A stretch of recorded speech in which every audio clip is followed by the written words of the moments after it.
My guy, what's up with it? Yo, Vicious, what's good, man? How you feeling, my G? I'm good, man. Can't complain. Just chilling.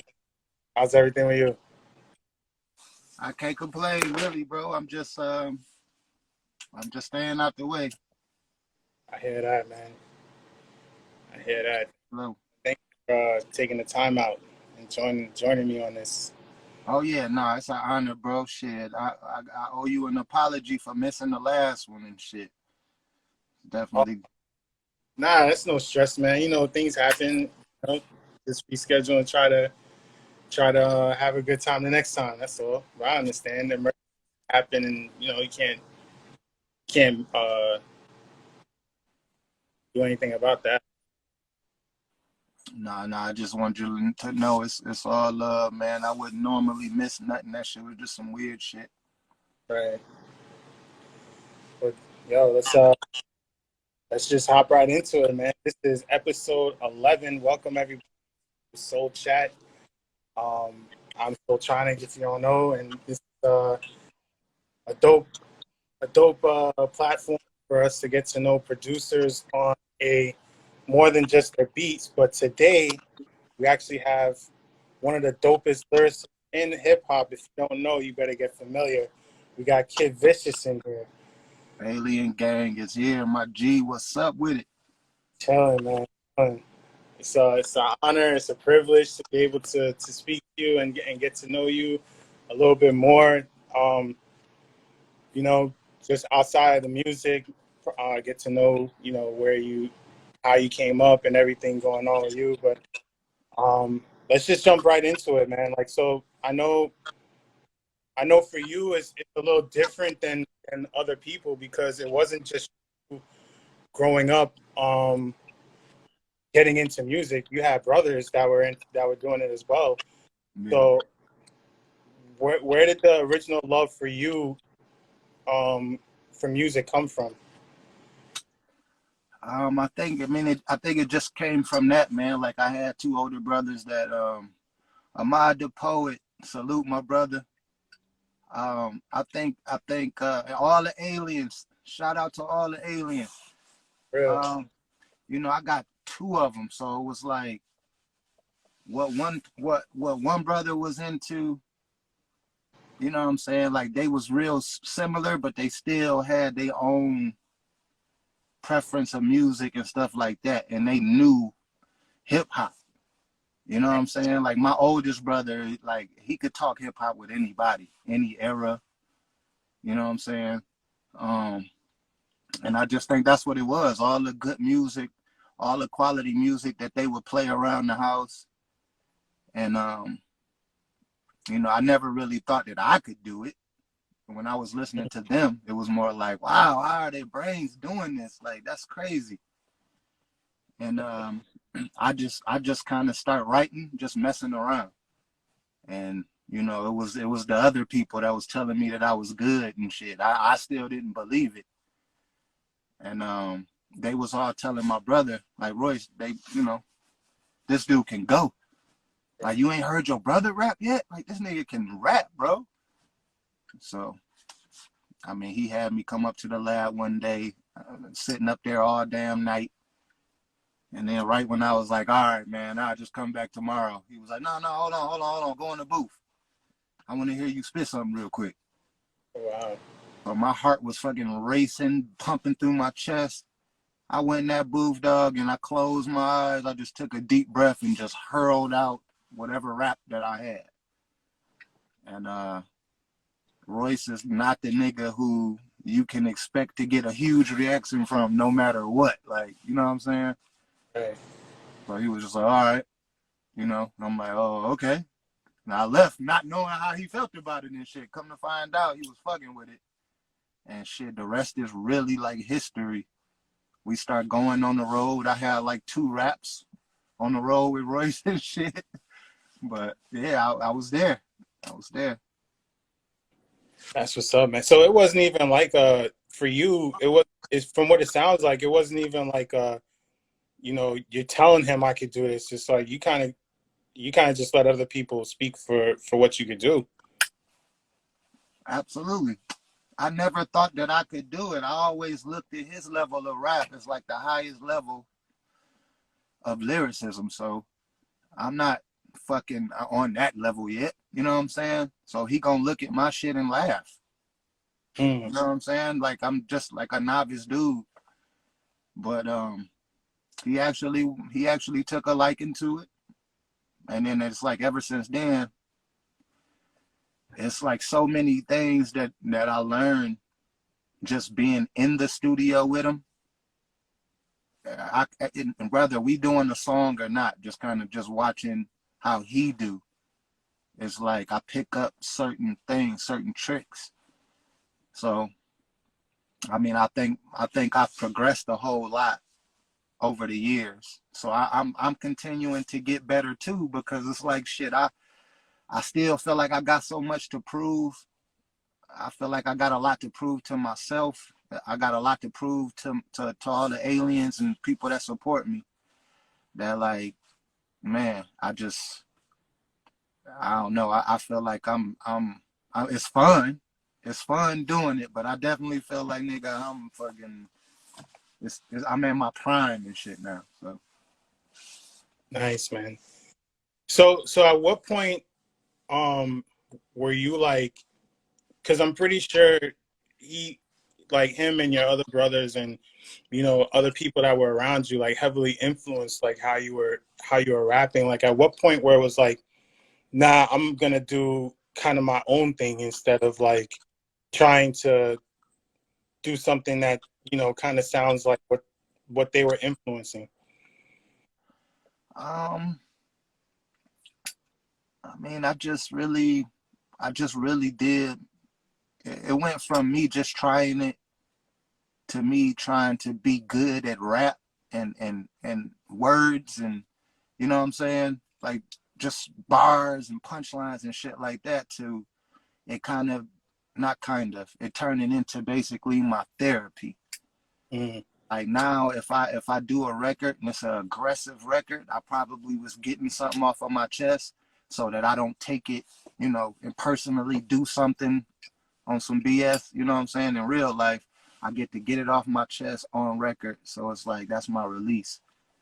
You know what I mean? And now it's just, it's tapped in all the way into my soul now. So everything, all the music that I'm doing is just coming from my soul. It's motivating me to spread like a certain message and keep a certain energy out here that I feel like shit is important, just in general, to anybody. Right. What's up, man? And shout out to everybody in the chat. Please, if you have a question, Kid Vicious, don't hesitate to write it down. We'll definitely try to get to every question. Hybrid House. So your family, you're all from Detroit, and that's known for lyricists, like straight up, bar for bar, probably some of the dopest lyricists in hip hop, period.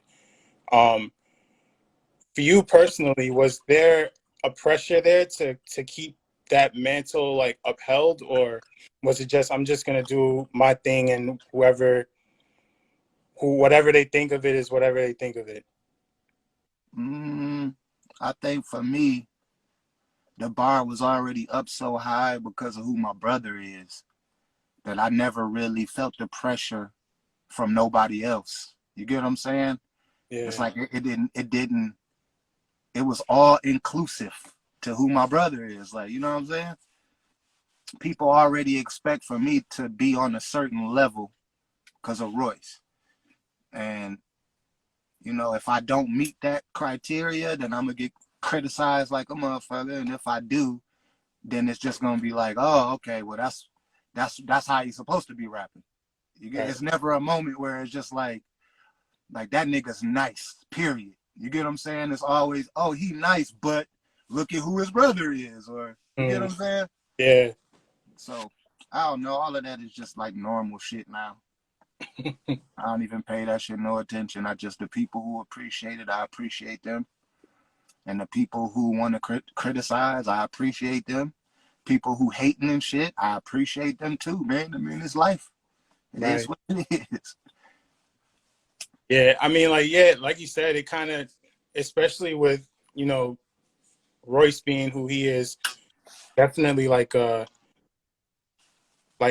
oh yeah, he's supposed to be nice because of who his brother is. But you know what I mean? Like for your like your real fans, shout out to, you know, the alien gang that's in the chat. For your real fans, they appreciate you for you because your bars are something different. And it's like, yeah, Royce is Royce, and Royce is like all time lyrics is probably top, if not top three, top 10, five, top 10. But you do your own thing too, and just as good. You're probably one of the dopest lyricists out right now. So it's like for Appreciate you, but like you said, it's like you're gonna put out what you put out. For those that hate, they're gonna hate. For those that love it, they're gonna love it, and you know you're gonna do what you do anyway. that. Yeah. So what when it comes to producing, what was one of the first beats you've heard that you were like, nah, I gotta get busy on this now? Just like of all time, like you Just like, saying the very first beat that I heard, I was like, oh, I got to get this one. yeah, maybe like, you know, whether it was like out or like, you know, maybe I gotta get the instrumental to do a freestyle or something, like just something that just gravitated towards you, like when you were first starting out. Um, what was the one beat that just drove me crazy? I know, I know Alchemist did a song with Cameron, and that I felt like the song with like Cameron was like being silly on it. Mm. It was funny, but the beat was crazy. It's called Wet Wipes by Alchemist and Cameron, and the beat come on crazy. Travis Chandler is in here. What up? What up? Um, Ellen Eva, I say you Bambi London. Um, that shit came on, dog, and it was just like boom, boom, boom, boom, boom, boom. I'm like, it just, I'm into the shit where you gotta scrounge your face up and, you know what I'm saying? Right. Head now, like, oh man, like, all right, let's go. They're my type of beat. So, you know what I'm saying? Like, that's just my vibe. And I definitely end up attacking that beat a couple different times. But yeah, man, it's that type of shit that, you know, that shit that touch your soul. Right. So I had OC on a couple episodes ago, and he, you know, him being in DITC, there was the Primos, there was Buck Wilds, the Showbiz that was around him all the time. For you being in Detroit, obviously there's Dilla that was there, that was a huge influence in there, but also um like guys like Ant that's right there in the camp. Like, how was that being around, like knowing, like being around those type of producers? How, like being an artist yourself, like how did you look at them as producers? And you, what names did you say? Like, well, just a couple was like Dilla, who was a huge influence in Detroit. Right. Eminem, who became probably one of the more underrated producers in Uh, his period. Like, how is that just being affiliated with them coming from Detroit? I mean, Dilla, you know, it's etched in stone. It ain't really like nothing to talk about as far as him. And you can definitely hear like certain influences and shit from certain people, not just beats, but raps and shit too. Right. Um, Eminem, I mean, I appreciate certain things that I know about him because I care about skills and, you know what I'm saying, multifaceted and shit like that. I don't even know if everybody know about M's fucking producing game, but he's incredible. And I mean, it didn't like I haven't. Dylan never gave me a beat. M never gave me a beat. So it's not like, you get what I'm saying. It's not like I had a chance to kill one of their beats, but um, those that they inspired, that's super fire right now from Detroit. Those are, you know what I'm saying. Those are people that I've been working with. and those motherfuckers is fire. I can, you know what I'm saying? Foul Mouth and motherfucking Nolan the Ninja. I mean, not Nolan the Ninja. Yeah, Nolan be having some beats. Blizzard and Mark Cooper and you know what I mean? Knoxville. Like Knoxville is fucking super duper duper. Like he could go to any realm, bro. He could do the soul shit, the hard shit, the street shit, you know what I'm saying? Yeah. Yeah, man. So those are the guys that I mess with, like people that's just inspired by, you know, dope producers and, you know, they in my kind of like my era to where I can reach out and talk to them. I never had that chance to do that with Dylan, like he, you know, before my era. But Right. I remember he came through the crib though, and played some shit. And back then I was blown away. I wasn't thinking about writing no raps, but I was just like, damn, like these beats is crazy. Like way back then. Wow. So you start writing, and people are telling Royce you're dope. He actually checks you out now. He tells you get in the booth, like, you know, gives a stamp of approval without giving a stamp of approval. Right. So at what point are you personally like, what, I'm doing this full time, I'm taking this as far as it can go? You know what I think, bro? I think the very first tour that I did, it was kind of tough. Without talking too much about it, like it was people around before me that was around Nickel, and they didn't like me because it was like I'm kind of like more, you know what I mean? I'm more to the table, you know what I'm saying? When we on the road and you talking about girls, here comes another nigga that's gonna be in the way of getting that girl and all of the stupid shit that these weird niggas was thinking of at the time. Meanwhile, I'm just trying to get better.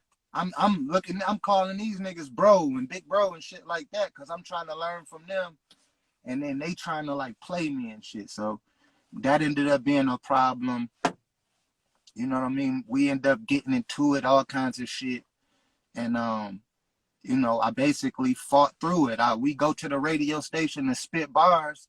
When the people at the radio station going crazy over my lines and not so much over yours, you can say what you want to about me. You get what I'm saying? But the proof is in the pudding. So they, you know what I'm saying? Then when we on stage and Royce tell me to spit and the crowd go crazy, like I think that type of shit is what made me be like, all right, I could do this. Like, you know what I'm saying? Right. Like I can get a reaction from a crowd, like, oh shit. And that's the drug that did it. That was the initial high that, you know, you just keep chasing shit. That's wild. And that's what's, because I've seen you post videos and pictures from like you guys out in like Australia and you know, all over, just see crowds and crowds of people like it's a football game almost. And it's just crowds of people just sitting there like hanging on your every word. I mean, I know that has to be like almost euphoric, the feeling, you know? Yeah, see, you talking about the Eminem shit. Like that shit is just different, bro. It's like a world. It's like you step on stage and then it's like you going through a fucking portal into a whole different world. It's you know, it's 60, 70, 80,000 people in there that want to hear hip hop. You get what I'm saying? Yeah. That shit is like an artist's fucking wildest dream, bro. And I can't front, like this COVID shit happening and we can't even step on stage and rap in front of 50 people. When we was just on stage with over 80,000, broke Michael Jackson's record. You know what I mean? Like that shit is like, man, you learn to just appreciate so much more, man. That type of shit may not ever happen again. You know what I'm saying? And I was one of the last niggas to experience some shit like that. And I'm thankful. That's why, you know what I'm saying? I'm a loyal dude. You ain't gonna say nothing about Eminem. You're not gonna say nothing about Royce. You're not gonna say nothing about Crooked or none of the people that I'm affiliated with. Not because I'm looking for something from them or you do something for me. Now I'm like, you know what I'm saying? If you a solid person and all I've been seeing you do is solid shit, then I'm with you. You get what I'm saying? Right. And so I never let nobody say nothing negative about none of the people that I'm affiliated with because they've done more for not just me, but for hip hop in general than any of these niggas running their mouth. So yeah, I'm thankful, man. And any fan that'll goddamn like my picture, I'm thankful. Anybody that'll go in their pocket and buy a hat or a hoodie, you know what I'm saying? They're on a pedestal. Like, I love you. You know what I mean? Like, I can use that money to pay for something that's gonna put food in my kid's mouth, man. I'm not taking that shit lightly. I don't give a fuck if it's $2. You spending it and you helping me. So shit, like we gotta start. I'm getting everything together with my website and the music and all of that shit, cause I'm catering to my fans. The people that support me, I'm supporting them. And that's just how I'm rocking. Like, everybody do shit different ways. But I've just learned that people is good people out here. And I'd rather cater to them and you know what I'm saying? And be thankful and put their name out there so other people can see this is how you support. This is love right here. You know what I'm saying? Like, it just seems like it's a weird thing going on where, like, if you an artist and you getting love from a bunch of fans, it's just like, yeah, yep, more love, yep. And then as soon as somebody say something negative, oh, you typing them back. Oh, you know what I'm saying? It's like it's backwards, super backwards. When it should be the other way around. You should be texting and talking with the people supporting you. And if somebody say something negative, just delete it or block them or something. Like, I don't know, but I'm changing that narrative. I'm changing that narrative for sure. Right. I mean, they tell you to block out the negativity in life. Or can't you block out the negativity on it? It's got to be the same energy. Right. So shout out to you because you almost became Grammy Award winning the past week. Yeah, man. Definitely rooting for you. But if it was somebody that had to win, I'm glad Nas finally got his. But Yeah. But yeah, you almost became Grammy Award winning, being with Royce's album The Allegory being nominated. Little fun fact that I don't know. I mean, his fans would know, but I don't know if everybody knows. Like, that was entirely produced by him. Right. Yeah, and that's why I thought he should have won. So how was it seeing that? Like, because nobody ever heard of Royce really like being a producer like that. How was it for you personally, like seeing him going from rapping to fully producing an album himself? Man, that shit was fucking incredible. I mean, there's no other way to put it. That shit was incredible. The nigga wasn't producing for a full year yet. You know what I'm saying? He just I just remember him just starting to buy the equipment, and then he put in the time. He definitely put in the time, but it still was under a year before he started doing shit that niggas was rapping over. You know what I'm saying? Pre-producing albums for niggas and shit like that. It's crazy, bro. And I mean, I don't know what to say. I don't know what to say about like people acting like that shit isn't phenomenal. You feel what I'm saying? Him doing that, putting out an album that's Grammy nominated, and then he produced it. This the first real production that he done. He got placements on Eminem shit. And like, man, like Eminem ain't gonna pick no bullshit just cause he Royce. That shit gotta be fire, and it was. And you know what I mean? I don't even know what to say. It ain't been done before, not that I know of. So I feel like just off that alone, he had the one up on every other artist with him producing the project. But at the end of the day, man, you don't want to like make it seem like, oh man, he fucked the Grammys and all. Like, man, whatever, bro. We know what it is. We know what it is, and that's not what's important. Like, even if he would have won a Grammy, people still not gonna really fully understand that this nigga produced the whole album. On top of that, like I said, it wasn't even a full year of him doing it. Then he pulled Conway, Westside Gun, Benny, the niggas that's wrecking shit in the underground, Kid Vishis, fucking Graph, you know, I don't want to miss nobody, fucking G Perico and you know what I mean, like nigga, like monsters. Right. And a lot of the so-called like legends and all of that, they be scared to come outside and scrap with the niggas that's really going, like that's really shooting shit up. Royce, every time he on the record with somebody that's capable of killing shit.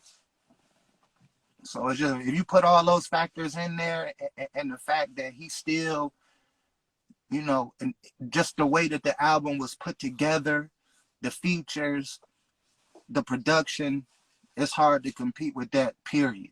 You know what I mean? But Nas should have fucking won, like, he should have like probably 3 Grammys at least by now. For real. If we gonna be real. And that album with Hit Boy, salute to Hit Boy, salute to Nas, you know, but my professional opinion is that's not his best body of work. So what are the Grammys, what are they judging shit off of? You know what I'm saying? That's not even close to his best body of work, but it won him a Grammy.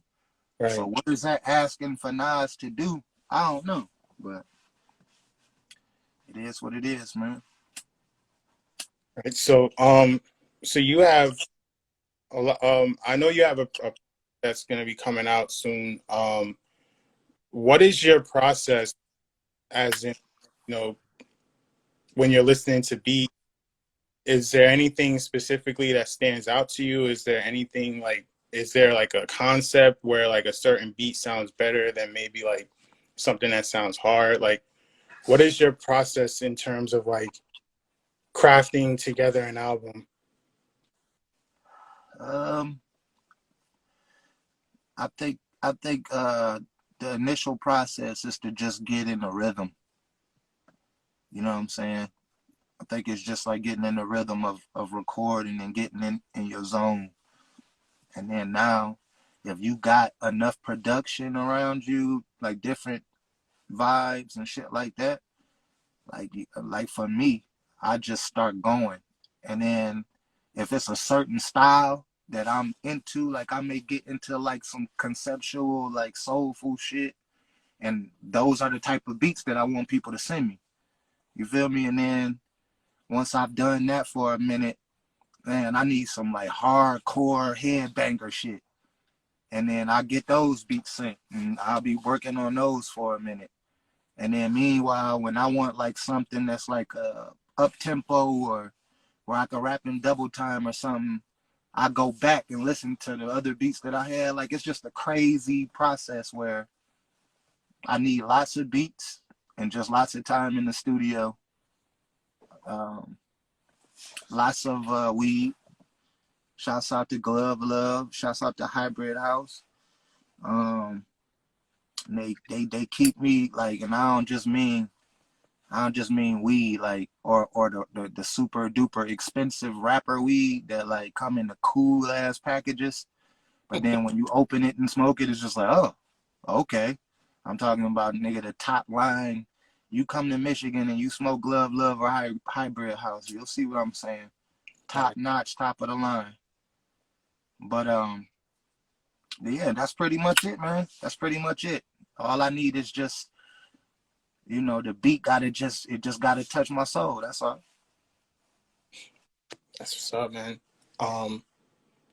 So yeah, if you can you speak to the influence that Denon has had? Because I feel like he doesn't get nearly enough credit as he should. Who was that? Denon. Oh, Deny. Yeah, I feel like he doesn't get enough credit as he should from hip hop, being a producer from Detroit. I feel like personally he's up there. He has, you know, he has a legacy up there.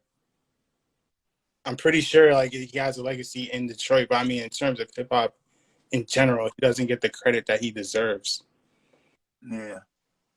Well, Denon is a good dude. Humble, respectful, and those guys, those type of guys, they always kind of get underlooked and underrated. But I put Denon, and you can fucking rewind this, you can stamp it, you can post it on your shit, you can edit it, as long as you get what I'm saying. Like, I'll put Denon Porter, Mr. Porter, against anybody, bro. You pick him. You pick your fancy name producer, and I'll pick Mr. Porter, and he's gonna, if he don't fuck him over, then he's gonna gain everybody's respect, cause that nigga he's that nice, and I can't front. And I'm not just saying it like, oh, we so cool that I'm just looking out for my friend. That's like a fucking that's like a crime for him to to be underrated like that. But I'm used to it. Look at my brother. It's a crime that they're underrated as much as they are. But it is what it is. You know what I'm saying? It's keeping them hungry. It's keeping them creating incredible music. So, it's just the process that I guess we getting through. But yeah, to answer your question, Mr. Porter is the best producer in the world.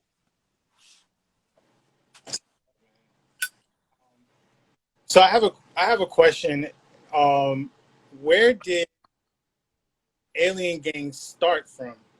So where came Alien Gang? What made me want to do it, an Alien Gang, is just like,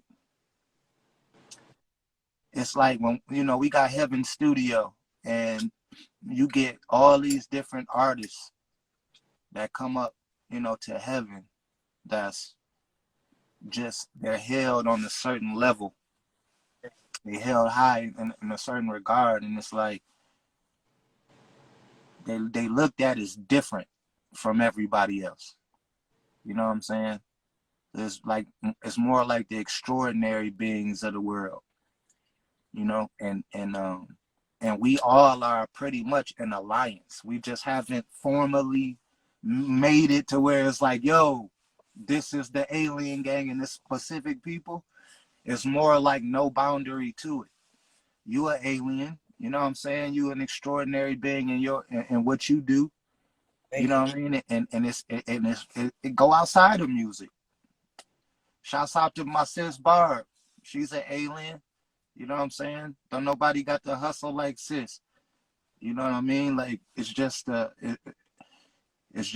extraordinary thing, man. To where if that's how you, if that's your lifestyle, then welcome to the Alien Gang. You know what I mean? But I mean, that's really what made me be like, all right, like, this is dope that we still, like, hip hop kind of took a big blow as far as lyricism. They start making it seem like lyricism ain't really nothing. Don't worry about that. And but I'm seeing with my own two eyes, like, all these crazy dope lyricists come around, and niggas working together and all kind of shit. It's just like, damn, okay. Like, this is fire. You know what I mean? Like, if we decided for everybody that comes around, if we decided to form an alliance with just those people, and we was like, yo, we about to start taking shots at everybody who's not Alien Gang, and we'll shut everybody down. Because everybody that's anybody fuck with us. Like lyrics wise, they fuck with us already. So, nigga, we could shut this whole fucking game down. It would be us. It would basically be all the lyricists versus all the non-lyricists. Now they get ugly fast. Real quick. Real quick. So is there any producer that you haven't worked with or been in the studio with or know that would love to, like, you know, kind of like bucket list, I got their beat, I'm gonna kill this? You saying like, is it a producer that I would want to work with? Yeah. Like any Uh, producer that you haven't worked with already that, you know, if I could get this producer in the studio and just vibe out with him, like, that's bucket list moment for me. A producer. You know, I definitely DJ Premier and Alchemist are definitely two people that I definitely would be like, yeah, I need that. Yeah, I mean, that already sounds natural, like hearing that, you know.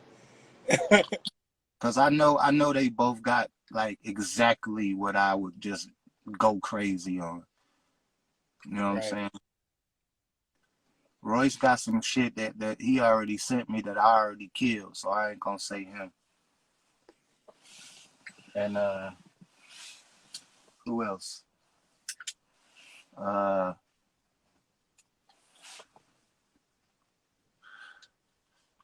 Yeah, I think those is the top guys right there that I could think of.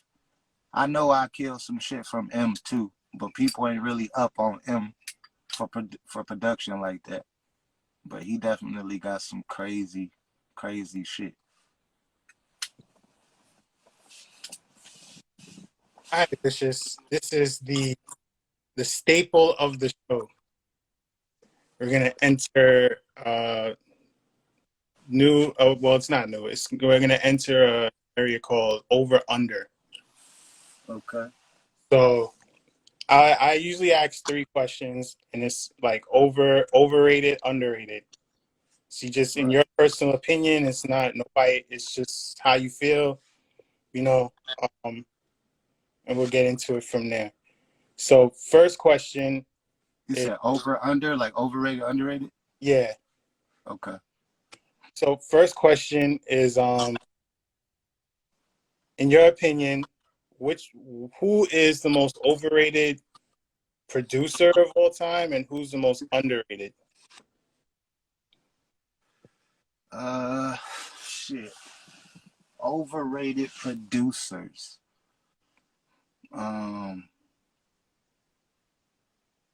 Overrated. We've had Swiss. We've had. Well, underrated. We gotta go. I'm gonna go ahead with Porter. Right. Overrated producers. Damn. I don't know, man.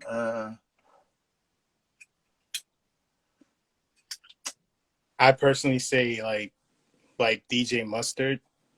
I was thinking that because it's still too early for him. Yeah. Like his shit was kind of like a moment. Yeah. He's had one heck of a run, but it's like everything from a technical aspect, everything sounds the same to me anyway. But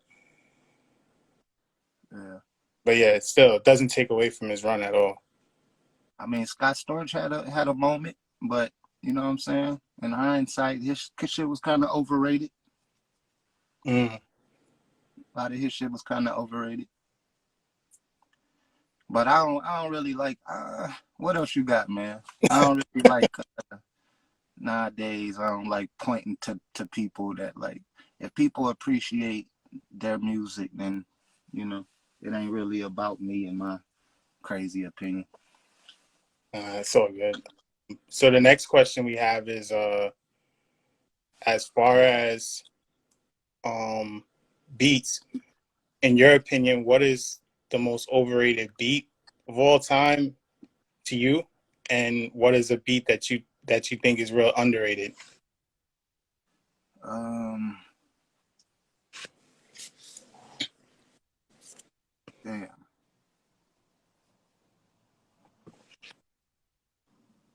Um, shit, man. I don't fucking really know, man. Like underrated and overrated. We had was on here. He said all about the band was overrated to him because he heard it when it came out, and he was getting tired of Yeah. Um,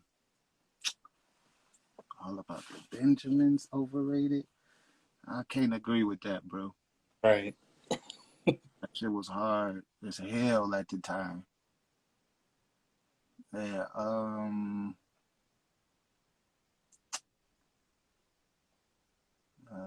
I don't know, man. These questions is like they're hard to answer because it's like you got to go through so many beats and so many different eras.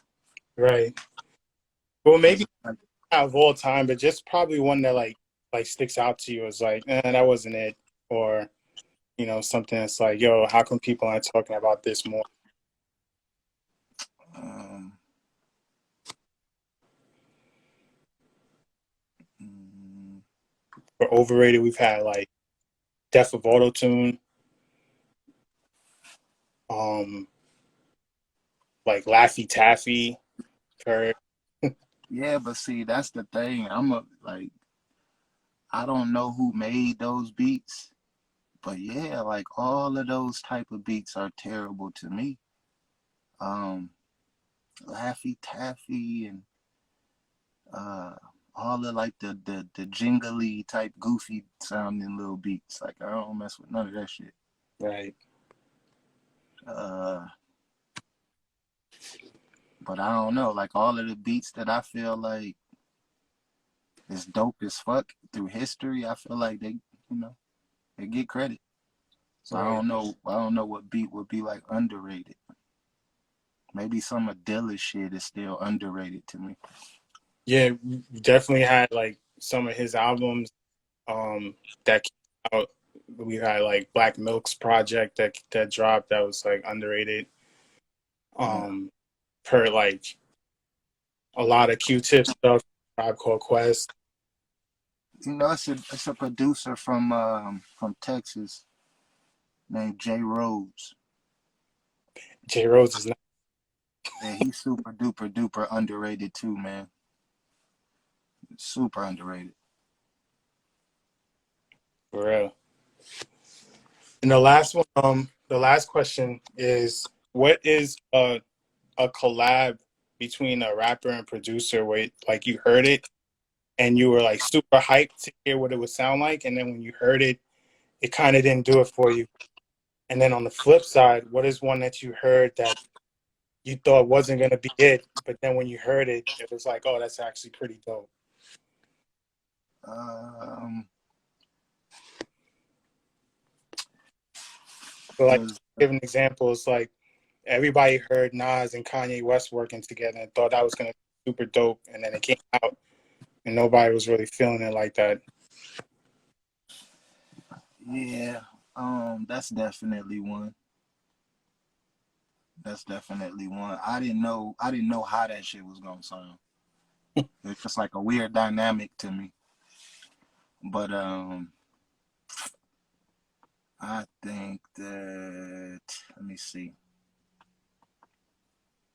Does Run the Jewels count? Yeah. Yeah, I didn't know. I wasn't sure about that one. Mm-hmm. And then once I started hearing it and getting the vibe, and I seen how they was promoting it, I was like, oh, they about to be out of here. For real. And damn sure they ass was out of here. So that was one I didn't think would do it, and then they did it. And then one that I thought wasn't it, and then ended up being dope. Maybe it was the Push and Kanye. That's different. You hear that before? Yeah, I didn't think. I don't know. I just didn't think that the chemistry would be right, but I ended up fucking with it. Nice. That's what's up, man. So now we're getting into what we call the fantasy round. So I have so you're in the studio, right? And it's the perfect studio session. So name the artist that's rapping, the singer that's on the hook of the track being made, the person producing it, and the label that is going to come out on. This is like in your fantasy. This is the perfect collaboration to make the perfect song to bring out to the masses. And this is just you say out of all time? Yeah, this could be a dead or alive rapper, dead or alive singer, Oh dead or shit! alive producer. Just in your person, what would sound perfect to you to bring out to this? The perfect collab. Damn. I might have to bring Dr. Dre out for the production on that one. Nice. I gotta get Hove. I gotta get Nas. I gotta get M. I gotta get Royce. Damn. Ooh. Them niggas is gonna try to take my motherfucking head and punt it. Let's see. Cause M and Nas never did nothing. Royce and Nas never did nothing. Royce and Hove never did nothing. It's like that would be like a mandatory, that's like the Mount Rushmore type of vibes. So Right. that would be like the ultimate challenge. And singing, I have to bring it's three people that I would like to work with. Nate Dogg, right? I Right. feel like he always create this fucking just unforgettable vibe. But if it ain't Nate Dogg, I'm gonna go to another realm. I would say Michael Jackson or Prince. Bang bang. For real, because no one ever brought them out really for rap, for hip hop. Jay-Z kind of had the remix with them, but that was about it. But no one ever really brought them out for hip hop. Yeah, man, it's my fantasy. So I definitely had them doing some like dope singing some crazy shit that you just wouldn't usually expect out of Prince or Michael Jackson. That's like a mega. That's a mega song right there. That's earth shattering. Break the internet. Break social media. Like that is a song right there for real. Yeah, I mean, just the rappers that I named, just the rappers, the one, everybody that's alive that I named, like that shit, like the ultimate posse, cut for me. It'll be the people that I named: M, Hove, Nas, Royce, Crooked, Big L, Cannabis, Pun, Right. Horseshoe Gang, R.J. Payne, John Connor, like, you know what I'm saying? I'm talking about just straight through, just nothing but killers. For real. I mean, you don't get a whack verse on that. Not at all. Not at all. But don't sleep on my guy Apropos. I'm glad you said something, Hybrid House. My man Apropos is a monster. He a singer. He got a real like throwback Motown old school sound. And he gonna be on my project. You know what I mean? If it ain't somebody like I said, I just named 3 guys that wasn't even alive, but somebody that's alive would For real. definitely be singing wise. So like upcoming in the future, like is there anything special? Is there anything that you have special that's coming out like soon or? Yeah, I'm putting a whole project. What's up, Devious? AGF Israel, what up? I'm putting a project out, man. It just got kind of pushed back just because of the studio and mixing and all that, the features and waiting and you know what I mean, all that type of shit. But I'm gonna start. I'm gonna put out another project. I'm gonna put out a project and then I'm gonna put out another project and I'm gonna just keep dropping this year as many projects as I can. I got a lot of music. I got a lot of shit that's, you know what I'm saying, just ready for the world to hear. So yeah, expect after that first drop for it to be just like drops like often. I mean, you guys here first, man. Get ready for a lot of vicious. You know, Right? definitely. Alien Gang, go grab that merch. Alien Gang, go to sickemrecords.com, go to where it say shop, and welcome to the Alien Gang store. For real. Yo, vicious. I appreciate you taking the time to chat it up a little bit. Yeah. For real, it was definitely an honor, definitely a privilege. Really appreciate you. I remember like when I did the Sway in the Morning Friday Fire Cypher, and right in the comment it was like, yo, message me. I messaged you, and we've been rocking out ever since. Yeah, It's man. always been love. It's never been anything other than. So I really appreciate you, man, for real. Yeah, same to you, my G. Same to you, man. I don't know. I feel like salute to Sway, man. As a matter of fact, big salute to Sway because he always got, you know, somebody dope on his platform, and you know, it's always people playing beats and rapping and shit, and everybody say that they good, but I feel comfortable with Sway. So I seen that. I just seen, you know, it was another, uh, you know, episode. It said a producer. You know what I'm saying? I'm like, I clicked on it, I heard the beats, and it was just like, oh shit, all right, well, how I get in contact with this nigga? And then, you know, we end up linking, and then the rest is history. You know what I'm saying? For real. There's definitely gonna be some soultronic on up and coming projects. For real. I appreciate that, man. But yeah, man. This has been episode 11. Can't believe that. Like 11 episodes in, man. It's crazy. But episode 11 of Soul Chat with my special guest, Kid Vishis. So much for taking the time out to chat it up with me. And yeah, we definitely gotta have one again, man, for another episode later down the line. Yeah.